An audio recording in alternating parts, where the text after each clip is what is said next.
नमस्कृत्य नरं चैव नरोत्तमं देवीं सरस्वतीं व्यासं ततो जयमुदीरयेत्। मूकं करोति वाचालं पङ्गुं लङ्घयते गिरिं यत्कृपातमहं वन्दे परमानन्दमाधवं। यत्कृपातमहं वन्दे परमानन्दमाधवं।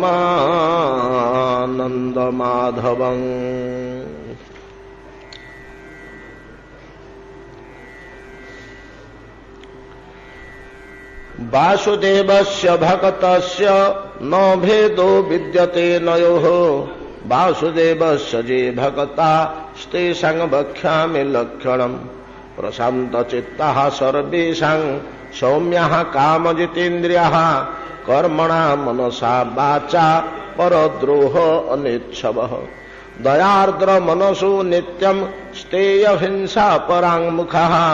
गुणेषु परकीयेषु पक्षपात समन्विता सदाचारावदाताश्च परोत्सव निजोत्सवः। पश्यन्तः सर्वभूतस्थं वासुदेवम् अमच्छरः। दिनानुकम्पिनो नित्यं भ्रूशं परहितैषिणः।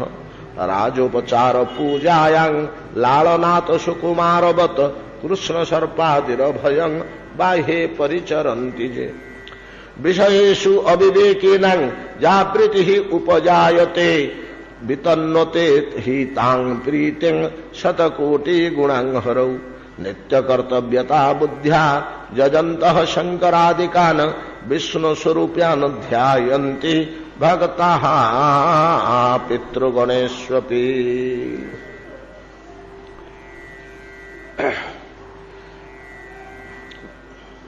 श्रीपाद देवर्षि नारद इंद्रद्युम्नଙ୍କ ରାଜସଭାରେ हरिभक्तर लक्षण गुड़िक वर्णना करुछन्ति। एकदम जो गुड़िक संपूर्ण प्रस्फुटित होउथिबा लक्षण शुद्ध विशुद्ध हरिभक्त जे वास्तव रे भगवान चरणारविंद रे शरणापन्न होइछि बा आत्मसमर्पण करिछि। तार आचरण विचरण लक्षण से समस्त गुड़िक वर्णना करछन्ति। अति यथार्थ वाक्य गुड़िए कहिछन्ति। सार सार कथा जने हरिभक्तर कि प्रकार चालचलन होय बड़ सुंदर भाव में बहुत कथा कहिछन्ति। परिशेष रे आमे काली आलोचना करछे तो देवर्षिपाद हरिभक्तर एक मुख्य लक्षण कहिछन्ति जे हरिभक्त कौनसी देवता को हत्यादर करे ना। जे भक्ति संपन्न व्यक्ति शंकरादिकान अन्यान्य देवता आमर सनातन धर्म रे बहुदेवता उपासना पद्धति प्रचलित। खाली बहुदेवता उपासना नुह उपासना निम्न स्तर रे साधारण व्यक्ति साधारण मनुष्यगण गोटे गोटे भिन्न भिन्न संप्रदाय सृष्टि कर दैछन्ति।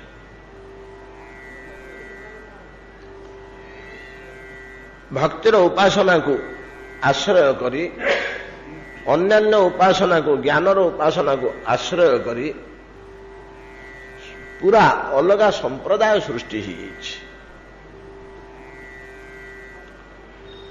मुख्यतः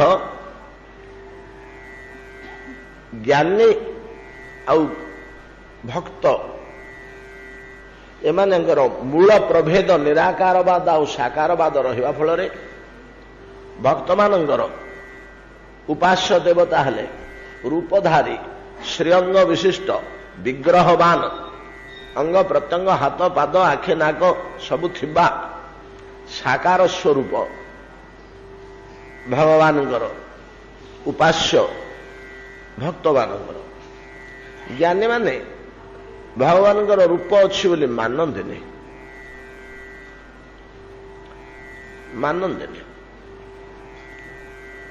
ସେମାନେ निराकारवादी भगवान तो निराकार ତାଙ୍କର ରୂପଟା କୋଉଠୁ ଆସିବ ଏଟା ହଉଛି ମୂଳ କିନ୍ତୁ ଏଇ ପ୍ରଭେଦଟା ବର୍ତ୍ତମାନ ଆମେ ଦେଖିବାନି ବର୍ତ୍ତମାନ ଯୋଉ ସନ୍ନ୍ୟାସୀ ମାନେ ଅଛନ୍ତି ଏମାନେ ସାକାରବାଦକୁ ମାନୁଛନ୍ତି ନିଜ ପଥରେ ସୁଦୃଢ଼ ହୋଇକି ରହିପାରିନାହାନ୍ତି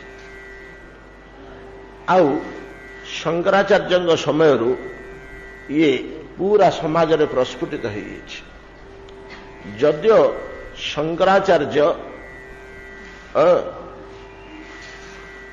ଥିଲେ संपूर्ण ज्ञानवादी एवं निराकार ब्रह्मर विश्लेषण करिबा उस निराकार ब्रह्मर प्रतिष्ठा करिबा तांको दर्शनर मूल भित्ति शंकराचार्यଙ୍କର जो दर्शन से दर्शन रे साकारवाद उपरे किछि नाही केवल निराकारवाद उपरे रहिछि किंतु व्यावहारिक क्षेत्र रे आचार्य महाशय शंकराचार्य कृष्ण राम जगन्नाथ विष्णु नारायण नृसिंह समस्तंगर स्तवस्तुति रचना करि जाइचंती जोथुरु एमानंग प्रति तांगर सुगभीर विश्वास थिला जे नाई भगवानଙ୍କର साकार मूर्ति के मानिବାକୁ हब एटा से ग्रहण करचंती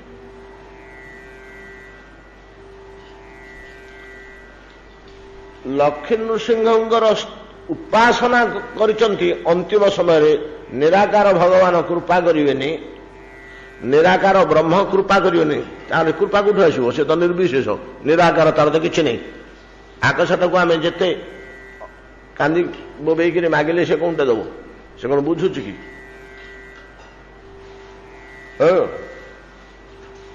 तो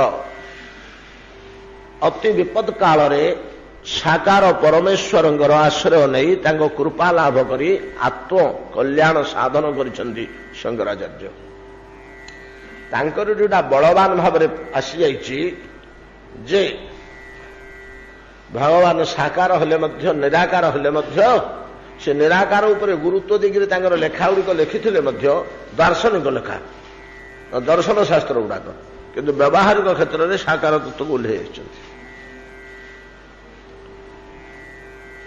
से तो एक अद्वितीय निराकार ब्रह्म छड़ा आउ द्वितीय सत्ता विश्व अच्छी बोली मानु नथिले सुक्ति रजत ज्ञान रज्जुरे सर्प ज्ञान तुल्य ब्रह्मरे ही विश्व ज्ञान जात होची विश्व बोली किछि नाही एटा तो तांगर दार्शनिक मत ये विश्व बोली किछि नाही एटा तांग मत किंतु से व्यक्ति परवर्ती काल रे गंगाष्टक जमुनाष्टक लिखिचंती से तो विश्वर गोटे अंग गंगा जमुना नदी पर्वत ये तो विश्वर अंग कहीं उपासना कर तो ना कि अपना अलिक भ्रम अपना भ्रम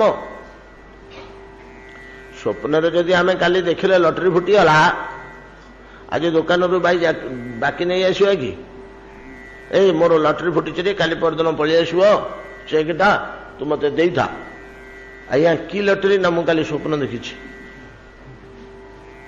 सी भाया हो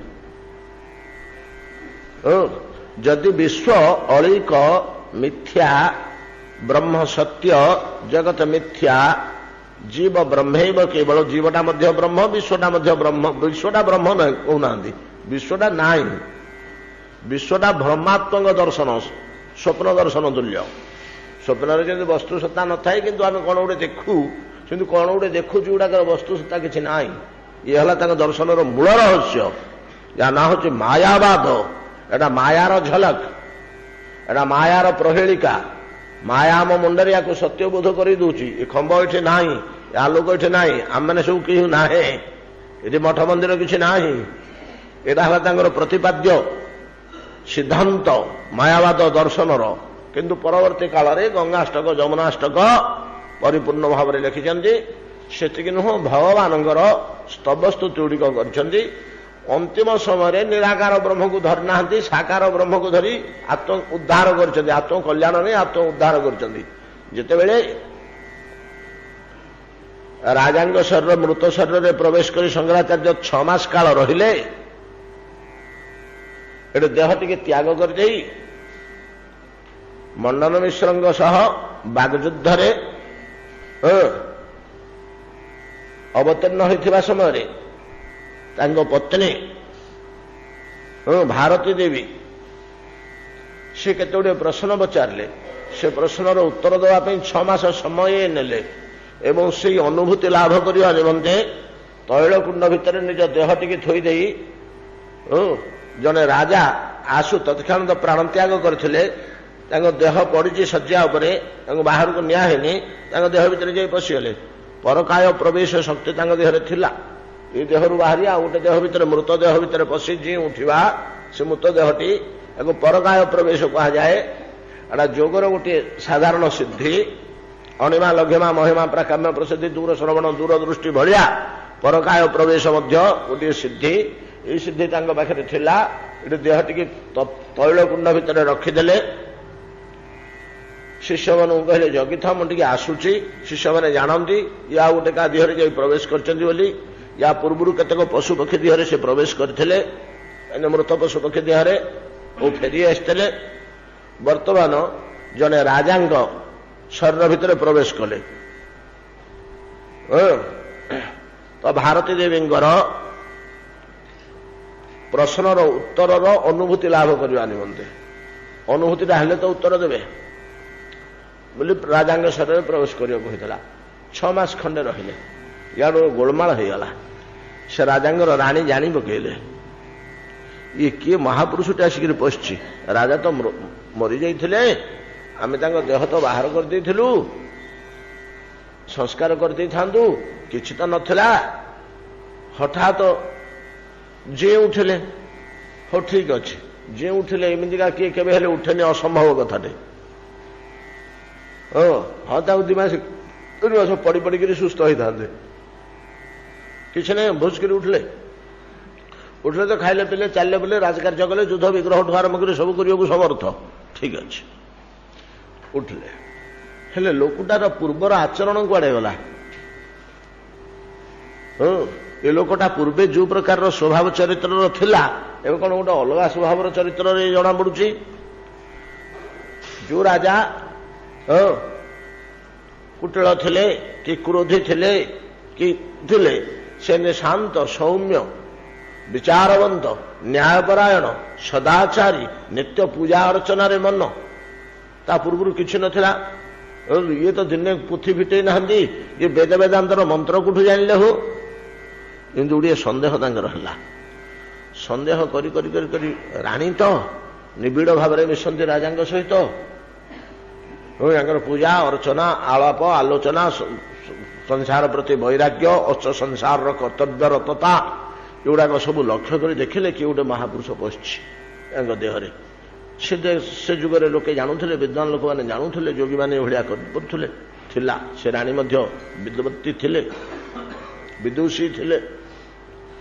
ସିଏ ତାଙ୍କର ଗୋପନରେ ଥୋଡ଼େ ଲୋକ ଲଗେଇ, ବିଶ୍ୱସ୍ତ ଲଗେଇ ଖୋଜେଇଲେ, କୌଣସି ମହାତ୍ମା ମହାପୁରୁଷ ସାଧୁ ସନ୍ଥ ସିଦ୍ଧପୁରୁଷଙ୍କର ମୃତଦେହ କୋଉଠି ଅଛି କି ଖୋଜୁ ଖୋଜୁ ପାଇଗଲେ। ଅରଣ୍ୟ ଭିତରେ ଶିଷ୍ୟମାନେ ଜଗିକିରି ରହିଥିବା ତୈଳକୁଣ୍ଡ ଭିତରେ ଜଣେ ମହାତ୍ମା ମହାପୁରୁଷଙ୍କର ତୈଳକୁଣ୍ଡ ଭିତରେ ରହିଛି ତାଙ୍କ ଦେହ, ଶିଷ୍ୟମାନେ ଜଗିକିରି ଅଛନ୍ତି। ଏ ସମ୍ବାଦଟା ଯେତେବେଳେ ପାଇଲେ, ଥୋଡ଼େ ସୈନ୍ୟ ପଠେଇଲେ, ବୋଲେ ସେ ଦେହଟାକୁ ଧ୍ୱଂସ କରିଦିଅ, ନଷ୍ଟ କରିଦିଅ, ଇଏ ମହାପୁରୁଷ ଆଉ ଯାଇପାରିବେନି। ଦେହଟା ଥିଲେ କେତେବେଳେ ଚଟକିରି ପଳେଇବେ, ଯେତେବେଳେ ତାଙ୍କର ଇଚ୍ଛା ହବ। ଦେହଟା ଧ୍ୱଂସ ହେଇଗଲେ ଆଉ ଯିବେନି, କିଛି କାଳ ଏଠି ବାନ୍ଧି ହେଇ ରହିବେ। ଆଉ ଗୋଟେ ଦେହ ଖୋଜିବାକୁ ପଡ଼ିବ ତାଙ୍କୁ, ଉପଯୁକ୍ତ ଦେହ ନହେଲେ ସେ ଯିବେନି। ଶୁଦ୍ଧ ଶରୀର ବୋଲିକି ତାକୁ ଥୋଇ ଦେଇ ଆସିଛନ୍ତି, ଆ ଭିତରେ ମୁଁ ପଶିଯିବି ବୋଲି। ଜଣେ ସୈନ୍ୟ ଦଳଙ୍କୁ ପଠେଇଲେ।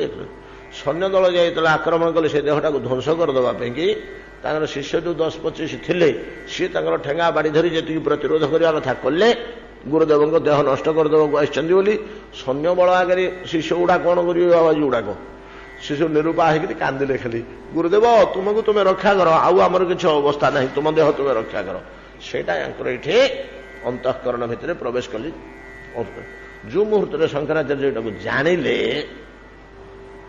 ଯୋଉ ମୁହୂର୍ତ୍ତରେ ଶଙ୍କରାଚାର୍ଯ୍ୟ ଜାଣିପାରିଲେ ଯେ ମୋ ଦେହଟା ବୋଧେ ନଷ୍ଟ କରିଛି ମୋ ଶିଷ୍ୟମାନେ ଏମିତି ବ୍ୟାକୁଳ ହଉଛନ୍ତି କାଳଜ୍ଞ ପୁରୁଷ ତ ସାଙ୍ଗେ ସାଙ୍ଗେ ସେ ଯୋଉଠି ବସିଥିଲେ ସେ ଘରର ଦରଜାଟି ବନ୍ଦ କରିଦେଲେ ସେଠି ବସି ପଡ଼ିଲେ ଆଉ ସମୟ ନାହିଁ ଯୋଉ ପଦ୍ଧତିରେ ସେ ଦେହରୁ ଆସିକିରି ଦେହରେ ପଶିଛନ୍ତି ପୁଣି ଏ ଦେହରୁ ଫେରିଯାଇ ସେ ଭିତରେ ପ୍ରବେଶ କରିବା ପାଇଁ ଯୋଉ ଦିନେ ଓଳିଏ କି 2 ଘଣ୍ଟା କି 4 ଘଣ୍ଟା ଯୌଗିକ ପଦ୍ଧତି ଦରକାର ଯୋଗାଭ୍ୟାସର କୁମ୍ଭକ କରିବେ ବାୟୁ ରୁଦ୍ଧ କରିବେ ବାୟୁ ଚାଳନ କରିବେ କୋଉ ବନ୍ଧରେ କୋଉ ଇଏରେ ମୁଦ୍ରାରେ ବସି କି ପ୍ରକାର ବାୟୁଟାକୁ ଚାଳନା କଲେ ଏ ଭିତରୁ ଦେହଟା ଉଡ଼ିକିରି ଯିବ ଯାଇକିରି ଆଉ ଥରେ ସେ ଦେହ ଭିତରେ ପଶିବ ସେ ଦେହରେ ପଶିକିରି ସେଟ୍ ହେବା ପାଇଁ 1-1.5 ଘଣ୍ଟା ଦରକାର ଫେରେ ସେଠି ଚେତା ଆସିବା ପାଇଁ ସମୟ ଦରକାର ଏଗୁଡ଼ା ତ ବହୁତ ସମୟ ଲାଗିବ ଏତିକି ସମୟ କାହିଁ ହାତରେ ନିରୂପା ହେଇକିରି ସେଠି ଗୋଟିଏ ସ୍ତବ ଗାଇଛନ୍ତି ବଡ଼ ସୁନ୍ଦର ସ୍ତବଟିଏ ଯାହା ଶଙ୍କରାଚାର୍ଯ୍ୟଙ୍କର ରଚନା ଲକ୍ଷ୍ମୀ ନୃସିଂହ ସ୍ତୋତ୍ର ବୋଲି ଗୋଟିଏ ସ୍ତବ ଅଛି ଆପଣମାନେ ଦେଖିବେ ତାର ହେଉଛି ଲକ୍ଷ୍ମୀ ନୃସିଂହ ସ୍ତୋତ୍ର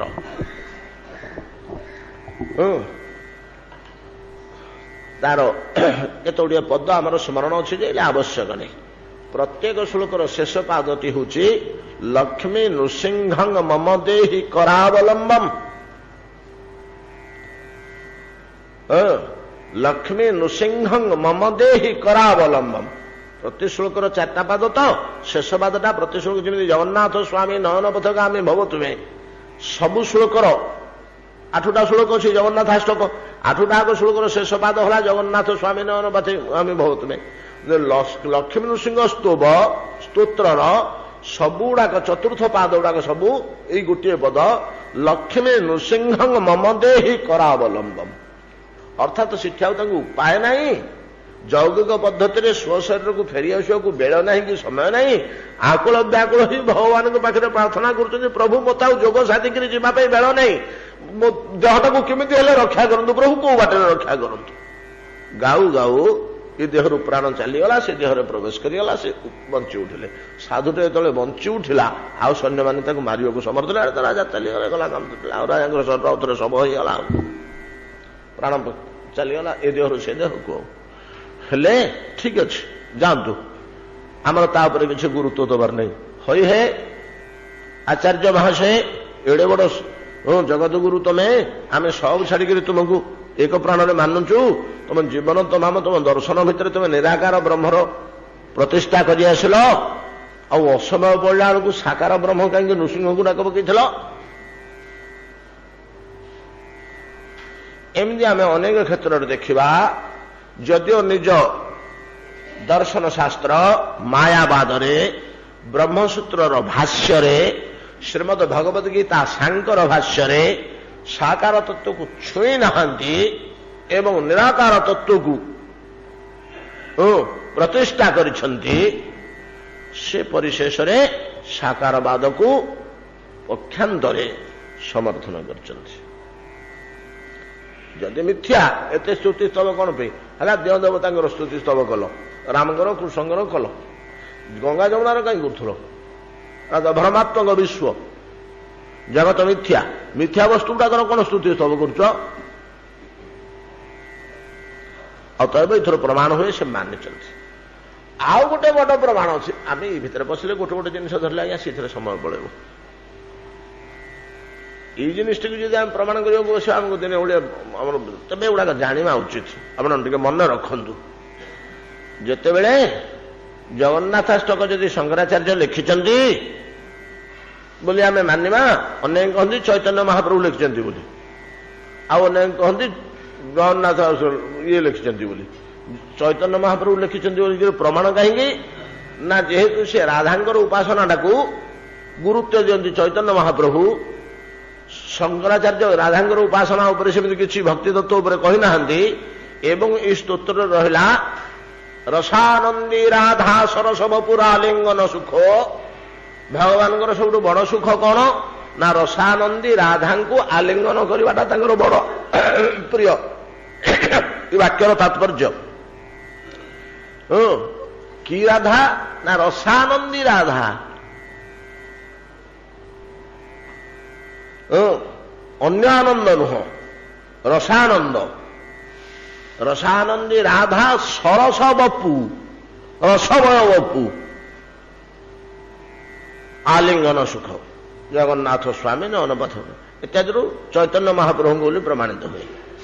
କିନ୍ତୁ ଅନେକ ଶଙ୍କରାଚାର୍ଯ୍ୟଙ୍କର ଲେଖା ବୋଲି ମଧ୍ୟ ତାକୁ କାଟି ହେଉନି। ଶଙ୍କରାଚାର୍ଯ୍ୟଙ୍କର ଲେଖା ବୋଲି ମଧ୍ୟ, ଯଦି ଶଙ୍କରାଚାର୍ଯ୍ୟଙ୍କର ରଚନା ବୋଲି ଆମେ ଏହାକୁ ଧରିବା, ଆଚାର୍ଯ୍ୟପାଦ ଏହାକୁ ଲେଖିଛନ୍ତି ବୋଲି ଆମେ ବେଶୀ ସମର୍ଥନ କରୁଛେ। କେବଳ ଚୈତନ୍ୟପନ୍ଥୀମାନେ ଏଇଟା ଚୈତନ୍ୟ ମହାପ୍ରଭୁଙ୍କୁ ବୋଲିକିରି କହନ୍ତି, ବାକି ସର୍ବସାଧାରଣ ଶଙ୍କରାଚାର୍ଯ୍ୟଙ୍କର ବୋଲି କହନ୍ତି। ବହୁତ ଲୋକ ଭୋଟିଂ କରିଦେଲେ ଶଙ୍କରାଚାର୍ଯ୍ୟଙ୍କର ବୋଲି ହେଇଯିବ ପ୍ରମାଣ। ହଉ ହଇ ଶଙ୍କରାଚାର୍ଯ୍ୟ ଏ ପ୍ରାୟ ଜଗତଟା ମିଥ୍ୟା ନା? ହଁ, 16 ମିଥ୍ୟା ତାଙ୍କ ଦର୍ଶନ ଶାସ୍ତ୍ର ଅନୁସାରେ। ଆଉ ତମେ କଣ କହିଲ? ନବେଇ ଯାଚେ ରାଜ୍ୟଂ ନଚକନକ ମାଣିକ୍ୟ ବିଭବମ୍ ନବେଇ ଯାଚେ ରମ୍ୟାଂ ସକଳ ଜନ କାମ୍ୟାଂ ବରବଧମ୍ ସଦା କାଳେ କାଳେ ପ୍ରମଥପତି ନାଂ ଗୀତ ଚରିତ। କେମିତି ଗାଇବ? ତମେ ପରା ବ୍ରହ୍ମ, ଆଉ ବ୍ରହ୍ମର ଗୁଣ ଲୀଳା କଣ ଗାନ କରିବ? ଜୀବ ହେଲେ ସିନା ଗାନ କରନ୍ତ। ସଦା କାଳେ କାଳେ ଶବ୍ଦର ଅର୍ଥ ଚିରକାଳ ପାଇଁ। ତାମାନେ ତମେ ମର୍ତ୍ତ୍ୟରେ ରହିବାକୁ ଚାହୁଁଛ ଚିରକାଳ ପାଇଁ? ଚିରକାଳ ମର୍ତ୍ତ୍ୟ ପୁରା ମିଥ୍ୟା। ଏଇଠି କଣ ରହିବାକୁ ଚାହୁଁଛ? ମଣିଷ ଦେହରେ ରହିକରି ପ୍ରମଥପତିଙ୍କର, ପ୍ରମଥ କହିଲେ ଦେବତା, ଦେବାତି ପ୍ରମଥପତି ଅର୍ଥାତ ଦେବାତି ଦେବ। ପ୍ରମଥ ଶବ୍ଦର ଅର୍ଥ ହେଉଛି ଦେବତା। ପ୍ରମଥପତି ନାଂ ଦେବରାଜଙ୍କର ଗୀତ ଚରିତ, ତାଙ୍କ ଚରିତ ତାଙ୍କ ଲୀଳା ମୁଁ ସବୁବେଳେ ଗାନ କରୁଥିବି। ମତେ ଏଇ କୃପା ମିଳୁ, ମୁଁ ମନୁଷ୍ୟ ହେଇକିରି ମର୍ତ୍ତ୍ୟରେ ଥିବି। କେମିତି ରହିବ? 100 ବର୍ଷ ରହିବ। ଆଉ ସଦା କାଳେ କାଳେ ନା ଦେହତ୍ୟାଗ କଲେ ଫେରେ ମଣିଷ ଜନ୍ମ ହେବି, ଦେହତ୍ୟାଗ କଲେ ଫେରେ ମଣିଷ ଜନ୍ମ ହେବି। ଯଦି ଆମେ ଏଇ ଅର୍ଥ କରିବା, ପୁନର୍ଜନ୍ମଟାକୁ ସେ ଚାହୁଁଛନ୍ତି ତାକୁ ସୁଦୃଢ଼ କରିବା ପାଇଁ କି ଆହୁରି ଗୋଟେ ତାଙ୍କର ନିଜସ୍ୱ ବାକ୍ୟ ଅଛି। ଦେବୀ କ୍ଷମାପନ ଅପରାଧ କ୍ଷମାପନ ସ୍ତୋତ୍ରରେ ଠିକ ଏଇଭଳିଆ ଗୋଟେ ପଦ ସେ ନିଜେ ଗାଇଛନ୍ତି। ଏଇଟାରେ ସିନା ଶଙ୍କରାଚାର୍ଯ୍ୟଙ୍କ ଚୈତନ୍ୟଙ୍କର ବୋଲି ସନ୍ଦେହ ଅଛି,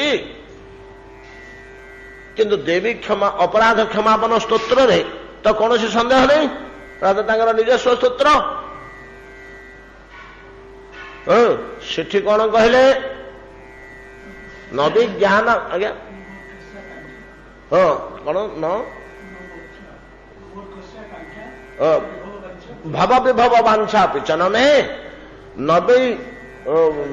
ନବିଜ୍ଞାନାପେକ୍ଷା ଶଶିମୁଖୀ ସୁଖେଚ୍ଛା ପୁନଃ ପୁନଃ ଅତଷ୍ଟଂ ସଂଜାଚେ ଜନନୀ ଜନନ ଜାତ ମନ ଭାଇ।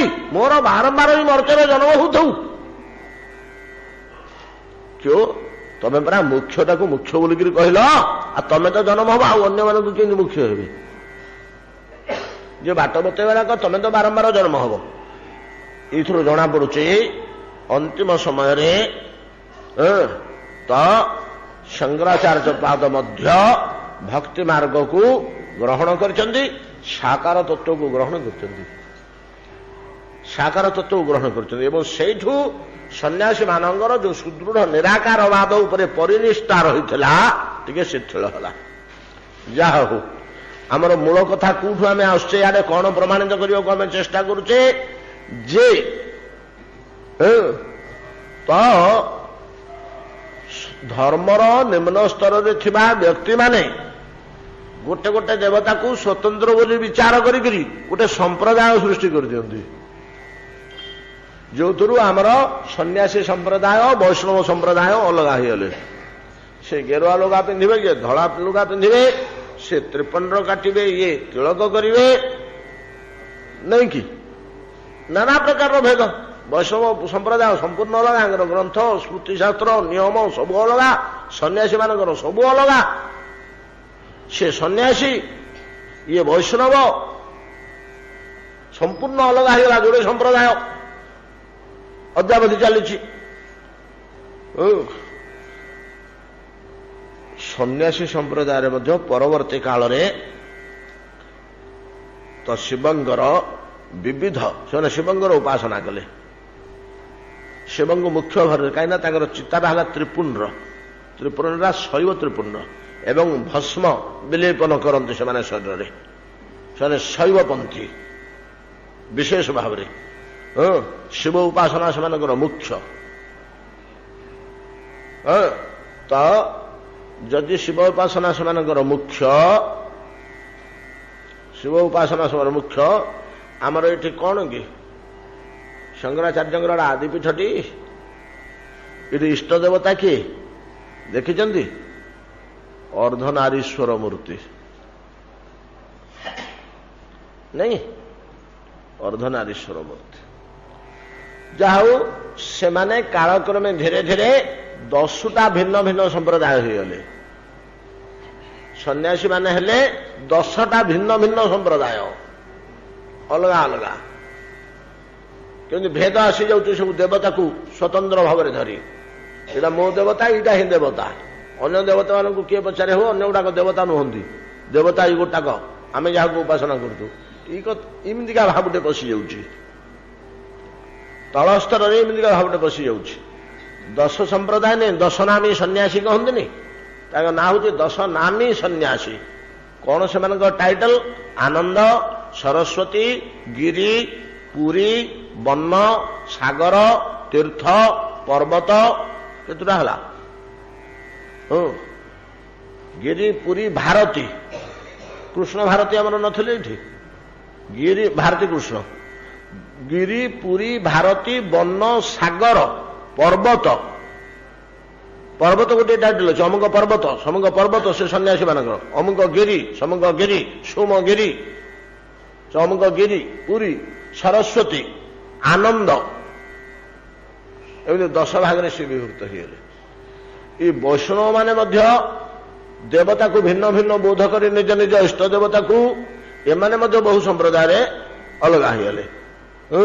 କିଏ ସେ ରାଧାକୃଷ୍ଣ ଉପାସନା କଲେ, କିଏ ସେ ଲକ୍ଷ୍ମୀନାରାୟଣ ଉପାସନା କଲେ, କିଏ ରାମ ସୀତା ଉପାସନା କଲେ, ରାମାନନ୍ଦୀ। ରାମାନନ୍ଦୀ ମାନେ ପୁଣି 2 ଭାଗ ହେଲେ, ରାମାନୁଜ ସମ୍ପ୍ରଦାୟ, ରାମାନନ୍ଦ ସମ୍ପ୍ରଦାୟ। ବିଷ୍ଣୁ ସ୍ୱାମୀ ସମ୍ପ୍ରଦାୟ ସେ ନାରାୟଣଙ୍କୁ ଉପାସନା କଲେ, ଆଚାର୍ଯ୍ୟ ସମ୍ପ୍ରଦାୟ ସେମାନେ ଲକ୍ଷ୍ମୀନାରାୟଣଙ୍କୁ ଉପାସନା କଲେ। ଏମିତି ହେଇକରି ସବୁ ସମ୍ପ୍ରଦାୟ ଭିନ୍ନ ଭିନ୍ନ ହେଇଯାଉଛି, ଏତିକି ଭେଦ ହେଇଯାଉଛି। କିନ୍ତୁ ନାରଦ କହୁଛନ୍ତି, ମହାରାଜ ଏମାନେ ସମସ୍ତେ ନିଜ ଇଷ୍ଟ ଦେବତା ଛଡା ଆଉ କାହାକୁ ମାନନ୍ତିନି। କାଲି ପରା ଆମେ ଆଲୋଚନା କରୁଥିଲେ। କିନ୍ତୁ ହରିଭକ୍ତ ଯିଏ ପିଓର ହରିଭକ୍ତ, ସବୁ ଦେବତାଙ୍କୁ ମାନେ, ସବୁ ଦେବତାଙ୍କୁ ମାନେ, କାହାକୁ ସେ ଆଡେଇ ଦେବନି। ଏବଂ ଭାବେ ଏ ସବୁଗୁଡ଼ିକ ମୋ ପ୍ରଭୁର ଭିନ୍ନ ଭିନ୍ନ ରୂପ। ଆପଣ କଣ ତୁଳସୀଦାସଙ୍କ କଥା ଶୁଣିନାହାନ୍ତି? ଆମେ କେତେ ଥର ଆଲୋଚନା କରିଛେ। କାଲି ପରା ଆପଣ ଗୋଟିଏ କଥା ଶୁଣିଲେ, ପୁରାଣ ରସ ହନୁମାନଙ୍କ ପାଇଁ ବୋଲିକିରି ପ୍ରଭୁ ଶ୍ରୀକୃଷ୍ଣ ପ୍ରଭୁ ଶ୍ରୀରାମଙ୍କର ରୂପରେ ଭକ୍ତର ଟାଣ ଏଥିରୁ ଦେଖନ୍ତୁ, ଭକ୍ତର ପ୍ରଭାବ ଦେଖନ୍ତୁ। ଏଣୁ ନାରଦ ମହର୍ଷି କହିଲେ ଯେ ଶୁଣ, ପ୍ରକୃତ ହରିଭକ୍ତ କୌଣସି ଦେବତାକୁ ଅବଜ୍ଞା କରିପାରେ ନା, କୌଣସି ଦେବତାଙ୍କୁ ଅବଜ୍ଞା କରିପାରେ ନା। ଅବଜ୍ଞା କରିବାର ଗୋଟେ ଶାସ୍ତ୍ର ବାକ୍ୟ ମିଳୁଛି ବୈଷ୍ଣବ ମାନଙ୍କ ପାଇଁ। ବୈଷ୍ଣବ ମାନଙ୍କ ପାଇଁ ନାରଦ 5 ରାତ୍ରରେ ଶ୍ରୁତି ଶାସ୍ତ୍ର, ସେଇଟା ଶ୍ରୁତି ଶାସ୍ତ୍ରଟା ମାନିବାକୁ ହବ ଅଲବତ, ନିୟମଟା, ନିୟମ ଶାସ୍ତ୍ରଟା। ଗୋଟେ ବାକ୍ୟ ରହିଲା, ଅଗ୍ରାହ୍ୟମ୍ ଶିବ ନିର୍ମାଲ୍ୟମ୍, ଶିବ ନିର୍ମାଲ୍ୟ ବୈଷ୍ଣବ ମାନେ ଖାଇବେନି। କଡ଼ାକଡ଼ି ଭାବରେ ଗୋଟେ ନିୟମ ଅଛି, ଯାହାଫଳରେ ଅନେକ ବୈଷ୍ଣବ ଶିବ ପ୍ରସାଦ ଭକ୍ଷଣ କରନ୍ତିନି। ବାକ୍ୟଟା ଅଛି ଅଗ୍ରାହ୍ୟ ଶିବ ନିର୍ମାଲ୍ୟ।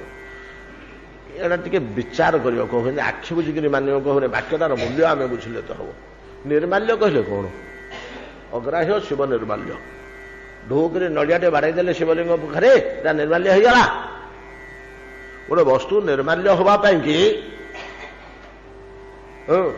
ଯୋଉଟା ଆବରଣ ଖୋଲା ହେଇ ହେଇ ହେଇ ସପ୍ତାବରଣ 14 ଆବରଣ ଆଡେ ହିଁ ଚିନ୍ମୟ ପଦାର୍ଥ ହବ, ସେଟାକୁ ନିର୍ମାଲ୍ୟ କୁହାହବଟି?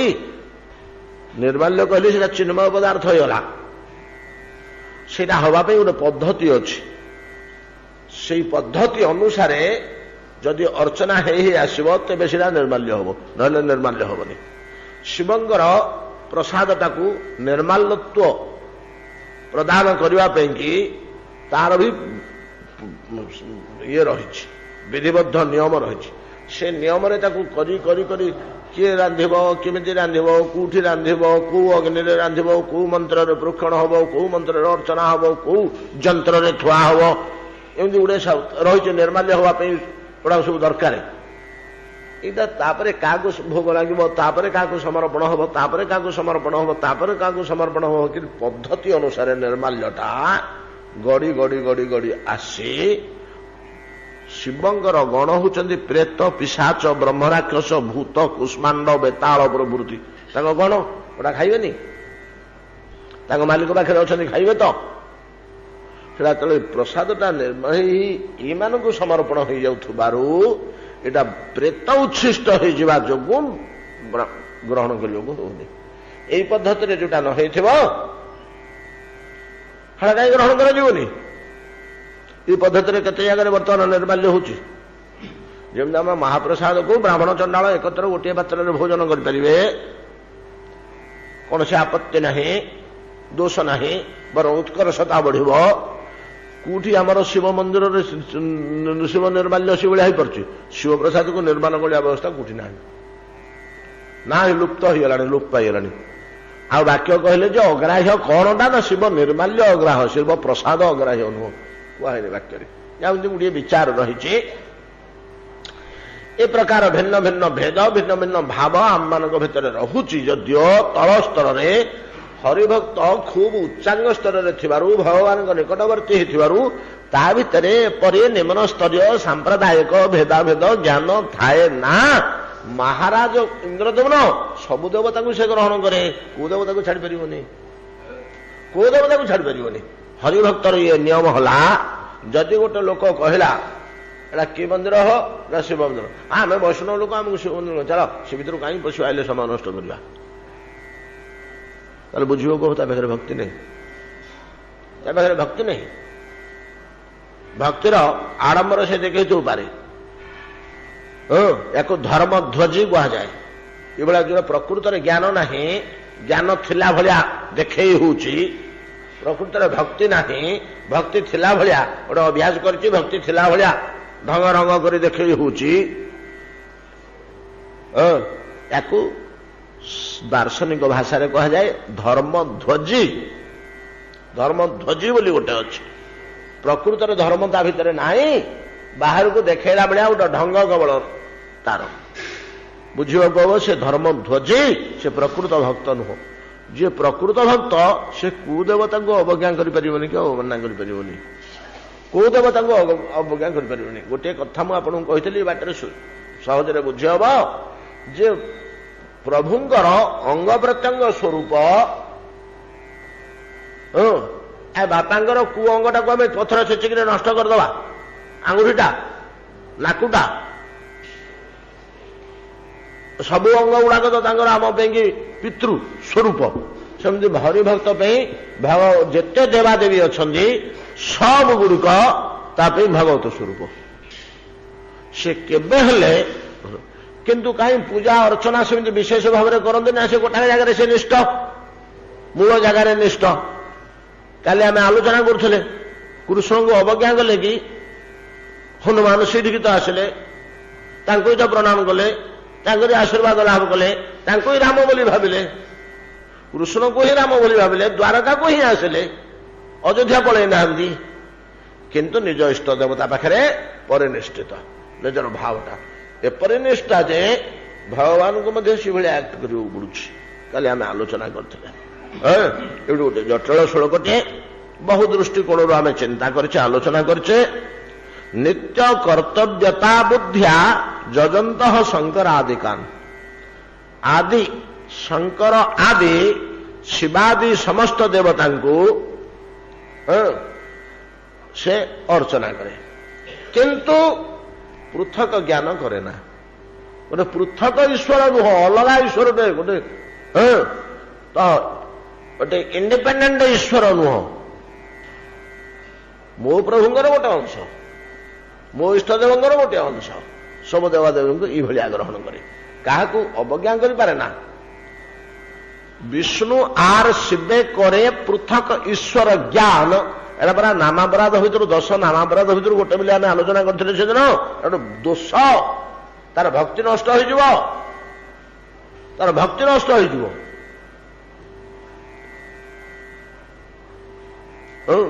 जहा हो तो वास्तव हरिभक्त से कौन करे ना नित्य कर्तव्यता बुद्धिया एटा नित्य कर्म शिव को गोटे प्रणाम कर फूल फूल चंदन तुलसी बेलपत्र दिटा देवाक हम जजंत शंकरादिकान उपासना करे एपरिक पितृकर्म करे पितृकर्म छाड़ देना किंतु आम देखुचे आजिकल जी वैष्णव परमार्थ संप्रदाय को पढ़ेले मु पूरा मठरू दीक्षा नहीं गली मुझे श्राद्ध करने को हमनी कि मठरू दीक्षा नहीं गली पितृ श्राद्ध करूनी आउ बर्तमान सेमती गुरु मैंने अच्छा बतौं जे ना ना आमर आउ किसी करने को हमनी सब छाड़ केमी छाड़देव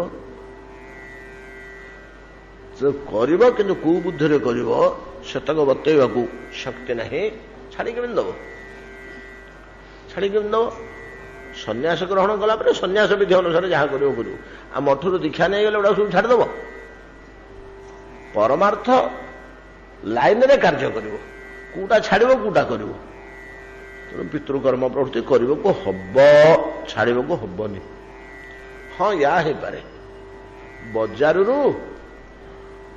अटा चाउल किणिक पिंड न दे पारे महाप्रसाद किणिक पिंड दब हरिप्रसाद पिंड दब विष्णु प्रसाद संग्रह कर पिंड दब पितृ असंतोष हो मत कहीं विष्णु प्रसाद देलु बोली मत कहीं कुमुटी दुकान किणिक देलुनी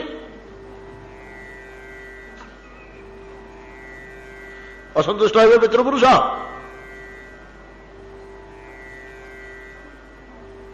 विष्णु प्रसाद देले विष्णु प्रसाद हो पिंडदान हम जो थे पितृपुरुष परम आनंदित हे कहीं विष्णु प्रसाद मूल्य से बुझती आम सीना बुझुने विष्णु प्रसाद मूल्य पितृपुरुष बुझती पितृलोक तार मूल्य से जापर मत विष्णु प्रसाद आज देछि दशाह प्रभृति कार्य महाप्रसाद टे दिहूनी दशम तिथि जो दिन से विधान नहीं जा उद्धार हो जा निर्माल्य कणिक पाइक जा उद्धार हो जा प्रेतजनी एटा न तार उद्देश्य जहा हो संगर प्रभृति पूजा अर्चना करती पितृपुरुष मान श्राद्ध तर्पण वैश्वदेव आदि समस्त करती से त्याग कर देना हरिभक्त ये हूँ तार लक्षण जहा बहुत एपटे सेपटे घाटिले को विष्णुरनन्य पश्यन्ति विष्णु नान्यतः पृथक कृतम पार्थक्यम न च पार्थक्यम समष्टि व्यष्टि रूपिण आ गोटे जटिल वाक्य कहते से जटिल नहीं यार तात्पर्य हला विष्णु अन्य न पश्यन्ति विष्णु न अन्यतः पृथक कृतम हरिभक्त सर्वत्र विष्णु ही देखे विष्णु व्यतिरेक आउ कौन सी पृथक सत्तार अनुभव तार है ना सबुड़ाक विष्णु विष्णुमय तो ब्रह्ममयम इदम जगत न कि जो आमर रही हरिभक्त ये जगतटा को विष्णुमय देखे एपरी विष्णुमय देखे जे विष्णु को ठारू कौन सी पृथक सत्ता से आउ देखी पारे ना अन्यान्य देवता मान विष्णु बोली भावे ये विष्णुंकर अंश ब्रह्मा विष्णुंकर अंश इंद्र विष्णुंकर अंश गणेश विष्णुंकर अंश जम विष्णुंकर अंश ये समस्त खाली देवता नुह वृक्ष लता मनुष्य पशु कीट पतंग ये सबुड़ाक विष्णुमय बोली से देखे विष्णुमय बोले देखे अरे भितर सीना आत्माटा विष्णु ममैवांश जीवलोके जीवभूता सनातन आ घुषुरीर देहटा विष्णु कि हाँ देहटा विष्णु आत्माटा तो विष्णु इधर कथा कहबार नहीं किसी अंतर्जामी रूपे अंतःकरण भितर ईश्वरांश विद्यमान विष्णुंकर अंश विद्यमान देहटा विष्णु ଦେହଟା ମଧ୍ୟ କୌଣସି ମନ୍ଦ ପଦାର୍ଥ ନୁହେଁ, ଏଟା ମଧ୍ୟ ବିଷ୍ଣୁ ଅଂଶ। କେମିତି ତା ଦେହଟା କୋଉଠୁ ଆସିଲା? ବିଷ୍ଣୁ ଛଡା ତାକୁ କିଛି ନଥିଲା। ଯାହା ତ ତିଆରି ହେଇଛି ସବୁ ବିଷ୍ଣୁରେ ତିଆରି ହେଇଛି ନା ଆଉ କୋଉଥିରେ ତିଆରି ହେଇଛି? ନା ଆଉ କୋଉଥିରେ ତିଆରି ହେଇଛି? ଥିଲା କି? ନଥିଲା ତାକୁ କେମିତି ଆସିବ କୋଉଠୁ? କେବଳ ମେଞ୍ଚେ ସୁନା ପଡିଥିଲା ଘରେ, ଆଉ ତମ୍ବା ନେଇ ରୂପା ନେଇ କିଛି ନଥିଲା। ଆଉ ଯେତକ ଅଳଙ୍କାର ସେ ମୁଣ୍ଡାରୁ ତିଆରି ହେଇଛି ସବୁ ତକ ସୁନା ନା, ଆଉ ତ କିଛି ନଥିଲା, ଆଉ ମିଶିବ କେମିତି? କଣ ଥିଲେ ସିନା ମିଶିଥାନ୍ତା। ଅତଏବ ମୁଁ ସିନା ବୁଝିପାରୁନି କି ମୁଁ ଧରିପାରୁନି, ଆଉ ତ ଦ୍ୱିତୀୟ ପଦାର୍ଥ କିଛି ନଥିଲା, ସେ ଗୋଟିଏ ପଦାର୍ଥରେ ସବୁ ତିଆରି ହେଇଛି। ତେଣୁ ଭିତରେ ଥିବା ଆତ୍ମା ଯେପରି ବିଷ୍ଣୁ, ବାହାରେ ଥିବା ଶରୀର ମଧ୍ୟ ସେପରି ବିଷ୍ଣୁ। ଦେହଟା ମଧ୍ୟ ବିଷ୍ଣୁ ସତ୍ତାରୁ ଭିନ୍ନ ସତ୍ତା ନୁହେଁ। ବିଷ୍ଣୁ ଯେପରି ଅନ୍ତର୍ଯାମୀ ରୂପେ ଅନ୍ତଃକରଣ ରୂପେ ଅନ୍ତଃକରଣ ଭିତରେ ଆତ୍ମା ରୂପେ ବିଦ୍ୟମାନ, ବାହାରେ ମଧ୍ୟ ଏଇଟାକୁ ଆମର ବେଦସ୍ତୁତି ସୁନ୍ଦର ସମାଧାନ କରିଛନ୍ତି। ଆମେ ଆଲୋଚନା କରିଛେ ପୂର୍ବେ। ଭଗବାନଙ୍କର ତିନିଟା ସ୍ୱରୂପ, ଭଗବାନଙ୍କର ତିନିଟା ସ୍ୱରୂପରେ ଜଗତରେ ସେ ଖେଳୁଛନ୍ତି, ସେଥିପାଇଁ ତ୍ରିଗୁଣ ହେଇଛି। ଗୋଟେ ହଉଛି ସେ ସ୍ୱରୂପରେ ଅବିକୃତ ଅବସ୍ଥାରେ ଯେମିତି ଥିବା କଥା ସେମିତି ଅଛନ୍ତି। ଅବିକୃତ ଥାଇ ମଧ୍ୟ ଆଉ ଗୋଟେ ସ୍ୱରୂପ ହଉଛି ତାଙ୍କର ଅଧିଷ୍ଠାନ ସ୍ୱରୂପ। ଅଧିଷ୍ଠାନ ସ୍ୱରୂପଟା ହଉଛି ଯେତକ ଜଡ଼ ବସ୍ତୁ, ଯେତକ ଜଡ଼ ବସ୍ତୁ ଏଇଟା ତାଙ୍କର ଅଧିଷ୍ଠାନ ସ୍ୱରୂପ। ଆଉ ଯେତକ ଅନ୍ତଃକରଣ ଭିତରେ ଆତ୍ମା ରୂପେ ଜୀବନ ରୂପେ ରହିଛନ୍ତି ସେ ମଧ୍ୟ ବିଷ୍ଣୁ ସ୍ୱରୂପ, ବିଷ୍ଣୁ ଅଂଶ, ସେଟା ଅନ୍ତର୍ଯାମୀ ସ୍ୱରୂପ ନାଇଁ। ଭଗବତ ସ୍ୱରୂପ, ଅନ୍ତର୍ଯାମୀ ସ୍ୱରୂପ, ଅଧିଷ୍ଠାନ ସ୍ୱରୂପ, ତିନିଟା ସ୍ୱରୂପ ବେଦସ୍ତୁତିରେ ନିର୍ଣ୍ଣୟ ହୋଇଛି।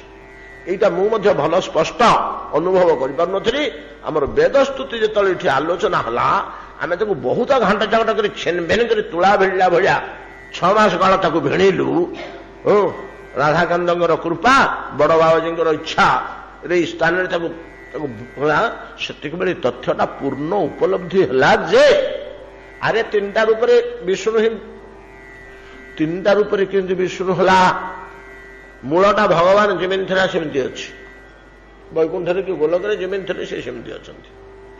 ହେଇକିରି ମଧ୍ୟ କୋଟି କୋଟି ବିଶ୍ୱରେ ପରିଣତ ହୋଇଛନ୍ତି ଏବଂ କୋଟି କୋଟି ଜୀବାତ୍ମାରେ ପରିଣତ ହୋଇଛନ୍ତି। ଅନନ୍ତ କୋଟି ଜୀବାତ୍ମାରେ ପରିଣତ ହୋଇଛନ୍ତି। ଅନନ୍ତ କୋଟି ବିଶ୍ୱ, ଗଛ, ମାଛ, ପାହାଡ଼, ପର୍ବତ, ମାଟି, ପାଣି, ପବନ, ଆକାଶ, ଚନ୍ଦ୍ର, ତାରକା, ଖଗ, ମୃଗ, ସାରି, ଶୁକ ସବୁରେ ସେ ହିଁ ପରିଣତ ହୋଇଛନ୍ତି। ଦେହଟା ମଧ୍ୟ ସିଏ, ଜଡ଼ ବସ୍ତୁ ଗୁଡାକ ମଧ୍ୟ ସିଏ, ଭିତରେ ଆତ୍ମାଟା ମଧ୍ୟ ସିଏ। ଇ ଜଡ଼ ବସ୍ତୁ ଆଉ ଚେତନ ବସ୍ତୁ ଇ ଦିଟା ରୂପ ତାଙ୍କର।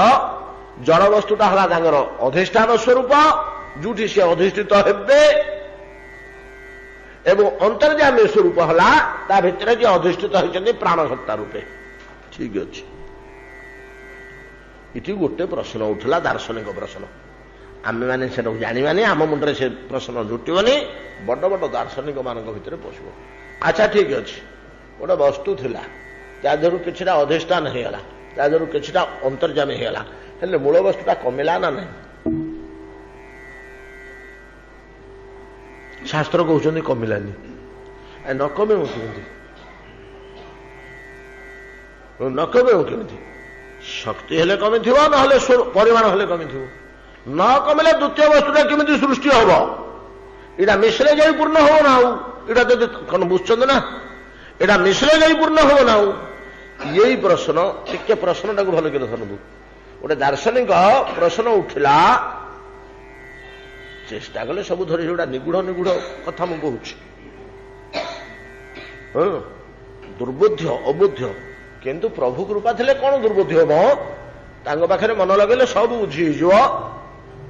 ମନେ ରହିବନି, ପଛେ ଆମେ କାହାକୁ କହିପାରିବନି, କିନ୍ତୁ ଅନ୍ତର୍ଗତରେ ବୁଝି ହେଲା ଭଳିଆ ଲାଗିବ, ତୃପ୍ତି ଆସିବ। ଯଦି ଏକମାତ୍ର ପରମେଶ୍ୱର ଥିଲେ, ସେ ଥିଲେ, ତାଙ୍କର ଗୋଟେ ପରିମାଣ ବା ଶକ୍ତି ଅନନ୍ତ ହଉ ଅନନ୍ତ, ଅନନ୍ତ ଶକ୍ତି, ଅନନ୍ତ ପରିମାଣ, ଅନନ୍ତ ପରିମାଣର, ଅନନ୍ତ ବଳର ପରମେଶ୍ୱର ଥିଲେ।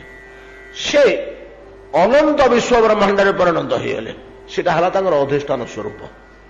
ଏବଂ ଅନନ୍ତ ଜୀବ ସତ୍ତାରେ ପରିଣତ ହୋଇ ପ୍ରାଣ ସତ୍ତା ରୂପେ, ଆତ୍ମା ରୂପେ ପ୍ରବେଶ କଲେ। ମୂଳ ତାରୁ ପରିମାଣ ହଉ କି ଶକ୍ତି ହଉ କମିଥିବ ନା ଟିକେ ଆଉ ଯେହେତୁ ସେଇଟା ଆସିକିରି ଏଇଟା ତିଆରି ହେଲା ଆଉ ଶାସ୍ତ୍ର କହୁଛନ୍ତି ନା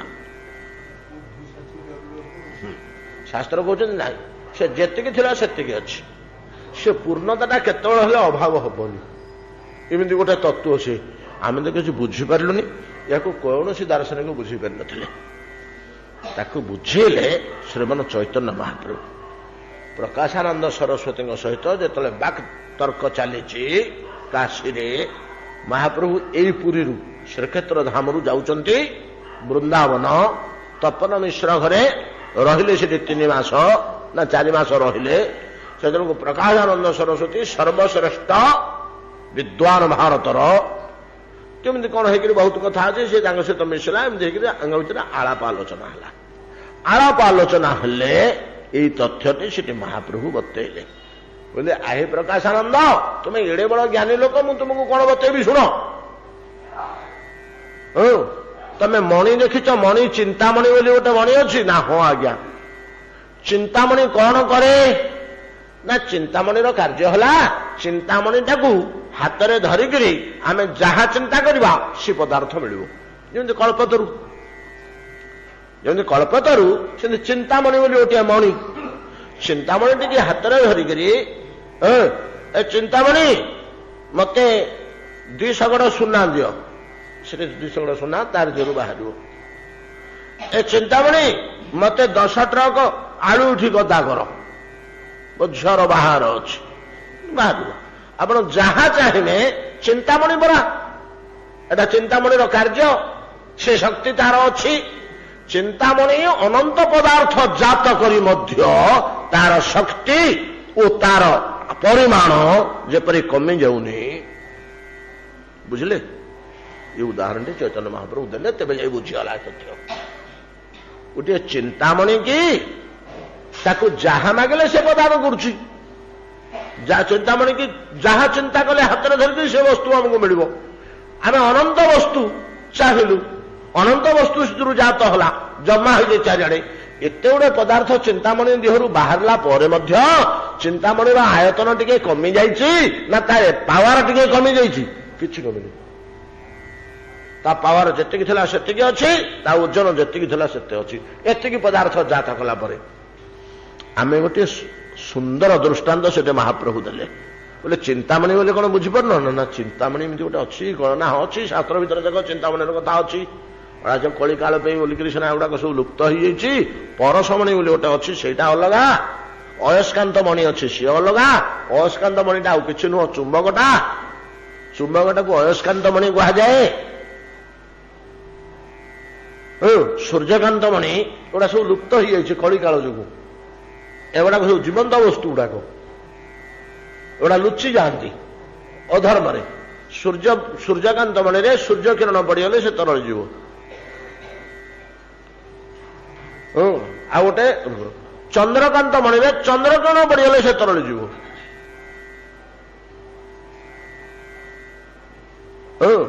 ପ୍ରକୃତରେ ତରଳେନି ଯେ ସୂର୍ଯ୍ୟକାନ୍ତ ମଣିରେ ସୂର୍ଯ୍ୟକିରଣ ପଡିଗଲେ କୋଟି ସୂର୍ଯ୍ୟର ତେଜ ତାପ ସେଠୁ ବିକିରଣ ହବ ଚନ୍ଦ୍ରକାନ୍ତ ମଣିରେ ଚନ୍ଦ୍ର କିରଣ ନ ପଡୁ ଚନ୍ଦ୍ର ଆକାଶରେ ଉଦୟ ହେଇଗଲେ ଏଟା ଉଜ୍ଜଳ ହବ ସୋମନାଥ ମନ୍ଦିରରେ ଗୋଟିଏ ଥିଲା ପରା ଗୋଟିଏ ମାତ୍ର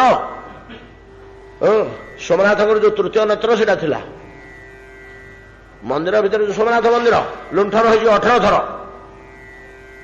ଥର ଲୁଣ୍ଠନ ହେଇନି କି ଯୋଉ ଶିବଙ୍କର ତୃତୀୟ ନେତ୍ର ନାଇଁ କି ସୋମନାଥ ତୃତୀୟ ନେତ୍ର ନା ଆଉ କଣ ଶିବ ଆଉ ଏ ଯୋଉ ତୃତୀୟ ନେତ୍ର ଥିଲା ଏ ତୃତୀୟ ନେତ୍ରରେ ଚନ୍ଦ୍ରକାନ୍ତ ମଣିଟିଏ ଖଞ୍ଜା ହେଇଥିଲା ସେଟା ଅମାବାସ୍ୟା ଦିନ କିଛି ଦୁଷିବନି ପ୍ରତିପଦା ଦିନ କି ଅନ୍ୟ ଦିନରେ ପୂର୍ବ ଦିଗରେ ସୂର୍ଯ୍ୟ ଉଦୟ ହେଇଗଲେ ସେ ମନ୍ଦିର ଭିତରକୁ ପଶିଲା ବେଳକୁ ଏଇଟା ଜଗ ଜଗ ଦୁଷୁଥିବ ଚନ୍ଦ୍ର ଯେତିକି ମୁଣ୍ଡ ଉପରକୁ ଆସିବ ସେ ସେତିକି ଜଳି ଉଠିବ ପୂର୍ଣ୍ଣିମା ଦିନ ସନ୍ଧ୍ୟାଠୁ ସକାଳ ପର୍ଯ୍ୟନ୍ତ ଦିବସଠୁ ଅଧିକ ତେଜସ୍ୱୀ ମଣିଟି ପ୍ରକାଶ କରୁଥିଲା ମନ୍ଦିର ଭିତରେ ଆଲୋକିତ ହେଇ ରହୁଥିଲା ବୋଲି ତାର ତଥ୍ୟ ଲେଖା ହେଇଛି ସେ ମଣିଟି ଚୋରି ହେଇଗଲା ସେ ମଣିଟି ଚୋରି ହେଇଯିବା ନିମନ୍ତେ ଲଣ୍ଡନ ପଳେଇଲା ତାପରେ ବିଶାଳ ବହି ଅଛି ଲେଖା ଐତିହାସିକ ତଥ୍ୟ ସେ ଅଞ୍ଚଳରେ ଆମେ କାହିଁକି ଜାଣିବା ଆମେ ଯେମିତି ଜଗନ୍ନାଥଙ୍କ କଥା ଜାଣୁଛେ ଆଉ ଆମ ଅଞ୍ଚଳର ବୋଲି ସେ ଅଞ୍ଚଳରେ ସେମିତି ସତ୍ୟ ଗୋଟେ କଥା ଏତିକି ଚିନ୍ତା କରନ୍ତୁ ଗୋଟେ ଶିକ୍ଷିତ ସେବକ ପରିବାର ସୋମନାଥଙ୍କର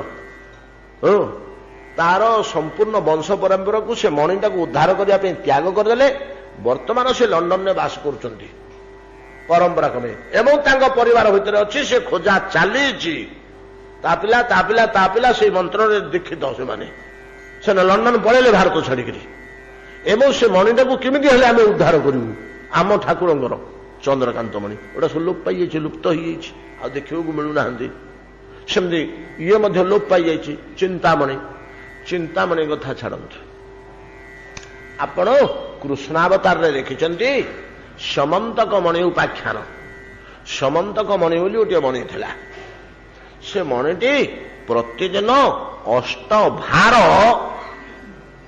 सुवर्ण जात करुला डेली से प्रसव कर 8 भार सुवर्ण 8 भार कहले 4 क्विंटाल खंडे हम बोली मु भावुची मोटामोटी मुझे 4 क्विंटाल कि 5 क्विंटाल सुना से प्रतिदिन जात करुला गोटे भार कहले जड़े पुरुष कांधरे जी नहीं पार 2 पट भार गोटे भार कह जाए से प्राय 30-40 किलो पर्यटन नहीं पार बर्तमान से 50 किलो नहीं पारे गोटे 50-100 किलो नहीं पारे बलशाली लोक थे तो भार और गोटे परिमाण था ओजन परिमाण से भार परिमाण केते निर्णय करने को हम एटा 60-65 किलो हम भारटा जहाँ आम बर्तमान हिसाब कले गोटे भार कले 60-65 किलो तो बलरामंकर गद्दा 80 भार ओजन थिला 2टा गद्दा से बुलाऊले केवल बलरामंकर भीमंकर गद्दा 52 भार ओजन थिला बोली महाभारत रही किंतु दुर्योधनकर गदा 64 भार दुर्योधनकर गदा दुर्योधन बलराम शिष्य तो दुर्योधनकर गदा 64 भार ओजन थिला भीमंकर गदार ओजन थिला 52 भार ओजन जदियो ओजनिया गदा बुलेबारे दुर्योधन भीमंग अपेक्षा अधिक शक्तिशाली थिले किंतु भीमंगर देह बल थिला बहुत बेसी आ धर्म बल थिला ये जगत रे धर्म बल ही जिनाए ना सबुठी इरा सिना आम आजकल मानुने धर्म बलटा सबुठी जय कराए जदि धर्म बल न मिसिब आपंकर बुद्धि बल बाहुबल आउ विद्या बल एमाने केही काम करिवेनी एपरिक भाग्य बल मध्य काम करिवनी धर्म बल न मिसिले धर्म बल टिके मिसिगले एमाने समस्ते सुंदर काम करिवे जहा हो ए हिसाब से जब भार आम हिसाब करवा दिन को 8 भार सुवर्ण माने 5 क्विंटाल कि 6 क्विंटाल सुना प्रतिदिन से जात करुला केते सुना गदा हो अथच से मणिटा क्षय जाऊला कि सरी सरी जाऊला कि श्रीमान महाप्रभु कहवा कथा जदि गोटे प्राकृत पदार्थ पाखे गुण देखा ईश्वर पाखे विचित्र गुण गोटे प्राकृत पदार्थ लक्षण दुशुची जे सी अनेक वस्तु जात करी निजे अविकृत रोचे आउ साक्षात भगवान परमेश्वर अधिष्ठान स्वरूप अंतर्जामी स्वरूप प्रतिभात हो निजे अविकृत रे सन्देह कौन अतएव अधिष्ठान स्वरूप जिते देखुच माटी पानी पवन गोड़ी आकाश पगज पर्वत हुका डुआ आरंभ कर गछ लता जावतीय जड़ पदार्थ गुड़ाक भगवान स्वरूप ता भीतर प्राण जतक जीवन सत्ता गुड़ाक भगवान स्वरूप दुईटाक जदि भगवान स्वरूप ताले भगवान छड़ा तृतीय वस्तु कहीं जड़ चेतन तो 2टा प्रकार जड़ गुड़ाक परम विष्णु अंश चेतन गुड़ाक विष्णु अंश ये देहटा जड़ मला पर जोड़ा पड़ी रोची ता भीतर चेतना अच्छी बोली आम बंचुचे चेतनाटा विष्णु जड़टा विष्णु आ तो सब गुड़ाक विष्णु नुह मोर अलग पदार्थ कौटी मिसला मो देहरे मुझे विश्वटा जब सेमती आम धरवा सकल विश्वर सबुतक जड़ पदार्थ हूँ विष्णुंर अधिष्ठान विग्रह जतक चेतन तत्व रहा ता भीतर चेतन सत्ता सेगुड़ाक सब विग्रह आतक एनर्जी रहा सेगुड़ाक भगवान शक्ति आउ कौन रहा आ तो किसी रहा ताले सबुड़ा तो विष्णुमय इदम जगत नुह आउ कौन ए भावना हरिभक्तर रहे हो इंद्रदुम्न प्रत्येक पदार्थ को से विष्णु विग्रह बोली विष्णुଙ୍କର अंश बोली अनुभव करे। एटा हरिभक्तर लक्षण। ये आचरण जा पाखे देखिब। थरे गोटे कथा आपको कही ये भाव सब न आसले ई बाजू भाषे आमर ये बाजू भाषे जहाँगर चित्रपट आम अर्चना कर गोटे कथा कही मन पड़ो बहुत दिन तले पाठवाड़ी आश्रम में बस बारंडारे बसिक जप कर गाई जोड़े तीनोटी था गोबर हए से गोबर गुड़िक सब घसी सुखाही अगणारे गोटे एड़िकी बालकटे था अल्प बयसर पिलाटे बाबाजी होकर पलि आसी आश्रम में थाए 8-10 वर्षर पिलाटे सी छोट पिला तो बिजुली भाया सुड़ा दौड़ा दौड़ी करती से घसी गुड़ाक दौड़ी पड़ेगा कौन कहीं किए कौन कहूँ कि डाकुची कि तड़ुची कि गाली दूसरी कौन दौड़ी पड़ेगा दौड़ी पड़े से घसी गुड़ाक पड़े जमी घसी गुड़ाक चकचकी से पड़ेगा दौड़िक ये चित्कार करके कांदे को आरंभ कले बहुत समय कांदे अंतरकरण तो भारी बाधा है बहुत कांदे तो जा कि समय पर साहस करते किए पचारती से सब पचारे बाबाजी कौन आपंकर कहीं कष्ट हेले ना किसी ना एड़ेवा चेष्टा कले सेमती प्रिय लोक जन पचारे कौन आप गोटे कहीं व्यस्त हो पड़े एमती कांदी उठिले बड़ विकल हो कांदिले ना देख हे पिलाटा जो पदार्थटा निजक जालिकी ठाकुर सेवा कर गोबर घसी निआ हम सी रुटी सेका हेले से रुटीटा भल है उत्तर भारत रुटी कहीं भल है कि आमर रुटी अबाग हो गोबर घसीर निआरे जो रुटीटा सेका हम से रुटीटा अति उत्तम रुटी भल हम तो घसी कौन कर निजक जालिकी ठाकुर सेवा कर खाଇବା सुख टे हम रुटी बोली निजक जाली ठाकुर सेवा कर निजक जाली पड़ी ठाकुर सेवा कर दली चकटी दे पड़ेगा ताने ता भर गोटे प्राण सत्ता से अनुभव कर विष्णुଙ୍କର अंश सेवक भाव गोबर टिके हेले से भगवान सेवक भगवान भाव से आसो ये आसो अतएव से बाजी भाषे बस माला धरिक कौन गोटे तन्मय हो जगतटा विष्णुमय बोध होती बाधाटा देखिए बाधिला कष्ट है बाधिला कष्ट है भगवान जोटा को अनुमति देते माटी उपरे तू चले से अनुमति देते मनुष्य को तू माटी उपरे चले अनुमति आम माटी उपरे चलवा माटी को गोईठा मारे आमर एत चिंता कर नहीं किंतु जी निजक जाली पड़ी भगवान सेवा कर गोईठा मारे कौन दरकार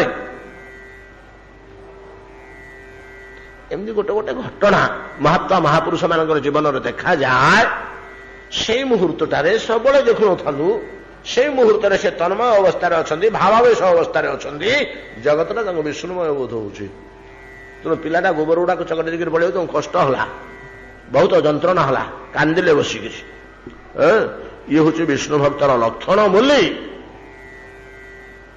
इंद्रदमन राजसभा कहते नारद विष्णु स्वरूपान ध्यायन्ति गला विष्णु न अन्य पश्यन्ति विष्णु छड़ा कि दुसेना गछ माछ पहाड़ पर्वत जावतीय पदार्थ विष्णुमय ही दुसे विष्णु अन्य न पश्यन्ति विष्णु न अन्यतः पृथक कृतम विष्णु छड़ा आई कृति गुड़िक कृतम ये जो कृति गुड़िक न पृथक भगवान गोटे अलग जिनिस कौट आस अलग जिन तो नथिला प्रथम गोटे तो पदार्थ था जहाँ या सब से तो जहाँ या घरे खाली आलू था 5 प्रकार करके माँ खाली आलू तो सब गुड़ाक आ तो किसी परिवा ना कौन करेंगे आलू भर्ता टे कर आलू भाजी देते आलू झोल टे कर जहाँ जमी कर आलूर गोटिया परिवा तो थिला घरे आ तो घरे परिवार नहीं कोई परिवा आसनी जो 5टा तरकारी करूँ 7टा तरकारी करूँ से गोटी कर सेमती कोटि कोटि जिनिस सृष्टि होते निर्माण होते पदार्थ तो मूल गोटे था से गोटिक सब या अतएव ये सब गुड़िक विष्णु व्यतीत पृथक पदार्थ नुहंती एटा हरिभक्तर भावना ता आचरण ये लक्षण देखा मिले विष्णु अन्नम पश्यन्ति विष्णु नान्यतः पृथक कृतम पार्थक्यम न च पार्थक्यम समष्टि व्यष्टि रूपिण। और गोटे जटिल कथा कहले जो पार्थक्यटा दुशुची जो पार्थक्यटा दुशुची सेटा समष्टि व्यष्टि रूपे समष्टि व्यष्टि रूपे ग्लास रे टिके पानी अच्छी समुद्र रे किछि पानी अच्छी ग्लास रे टिके पानी अच्छी समुद्र टिके पानी अच्छी दीटाक पानी पृथक पदार्थ नुह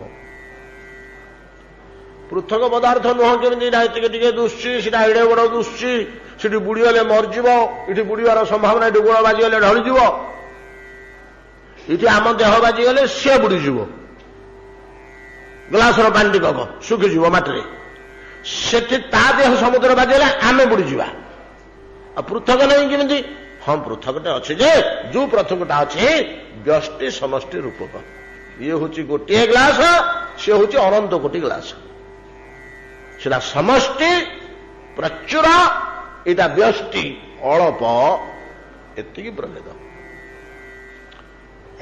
जदि पार्थक्य किसी अनुभव होता जीव ईश्वर समान हो वास्तविक जीव ईश्वर के समान हो कह समान बोली ना व्यष्टि समष्टि पार्थक्य सीना आम पूर्व आलोचना करछे आमर वैष्णवीय मतरे अणु चैतन्य विभु चैतन्य ये शब्द दुटा को मन रखु किंतु शुद्ध बुद्ध नित्य मुक्त चार्टा शब्द आपको निहाती अंतःकरण भितर मन रखा हम ईश्वर मध्य शुद्ध बुद्ध नित्य मुक्त आ पंचम किसी नहीं जीव मध्य शुद्ध बुद्ध नित्य मुक्त ठीक से भाया एटा हूँ चैतन्य किंतु अणु चैतन्य अल्प टिके सेटा मध्य चैतन्य किंतु विभु चैतन्य ये मध्य जल वन आउंस समुद्र थिबा जल मध्य जल किए माप कर केते गैलन जल अच्छी किए मापिव ये ग्लास जल मापिदेलु आम वन आउंस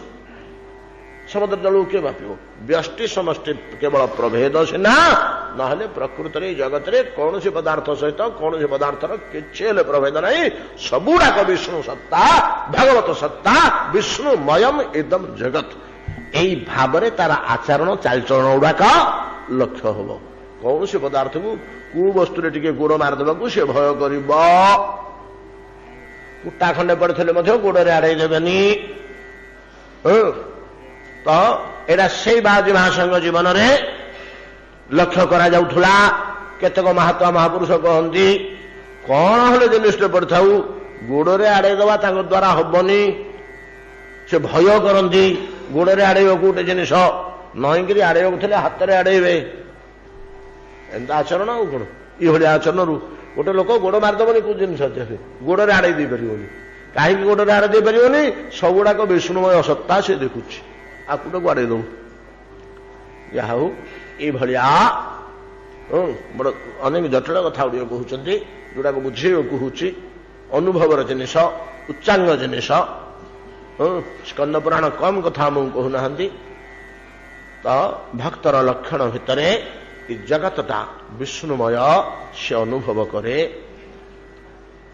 बहु दृष्टिकोण आम आलोचना कले चिंता कले एतिक आज भागवत विश्राम करूँ स्कंद पुराण विश्राम करूँ।